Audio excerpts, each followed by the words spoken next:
Hello Saitama squad. இன்றைக்கி நம்ம Harry Potter சீரீஸை கிக் ஆஃப் பண்ண போகிறோம்.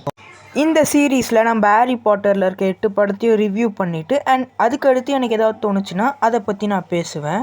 ஹாரி பாட்டர்னால் என்னென்னு மோஸ்ட் ஆஃப் எல்லாருக்குமே தெரிஞ்சிருக்கும். அது வந்து ஜேகே ரவுலிங் எழுதின ஒரு நாவல். அதுலேருந்து தான் இந்த படங்கள் எல்லாமே ரிலீஸ் ஆச்சு. நம்ம ஃபிலாசபர் ஸ்டோன் ரிவ்யூக்கு போகிறதுக்கு முன்னாடி உங்களுக்கு ரொம்ப பிடிச்ச ஹாரி பாட்டர் படம் என்னதுன்றதை மறக்காமல் கமெண்ட் பண்ணிவிடுங்க.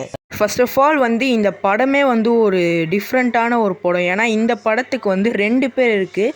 நம்ம இந்தியா அண்ட் ஏஷியன் கண்ட்ரீஸ்லலாம் ஃபிலாசபர் ஸ்டோனுன்னும் யூரோப்பியன் கண்ட்ரீஸ்லலாம் சாசரர் ஸ்டோன்ஸ்னும் சொல்லுவாங்க.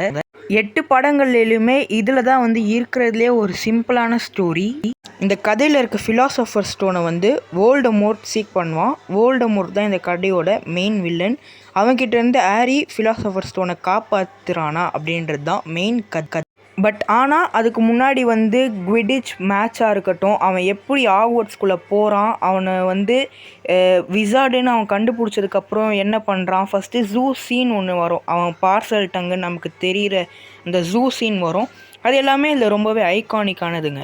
And of course golden trio first meet பண்ணதும் இந்த படத்தில் தான். எல்லாமே வந்து இந்த படத்தில் தாங்க ஆரம்பிக்குது. ஈவன் உங்களுக்கு வந்து ஃபேண்டசி படங்கள் எல்லாம் பிடிக்கலனாலும் உங்களுக்கு கண்டிப்பாக ஹாரி பாட்டர் பிடிக்க வாய்ப்பு ரொம்பவே நிறைய இருக்குது. அதனால் கண்டிப்பாக ஃபஸ்ட்டு இந்த படத்தை ட்ரை பண்ணுங்கள். அதுக்கடுத்து உங்களுக்கு பிடிச்சிருந்தா இன்னும் படங்களை பாருங்கள்.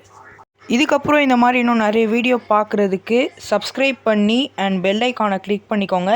நீங்கள் பாட்டர் ஹெட்டாக இருந்தால் மறக்காமல் லைக் பண்ணுங்கள் கைஸ். அடுத்த வீடியோவில் சந்திக்கிறேன். அது வரைக்கும் பாய்.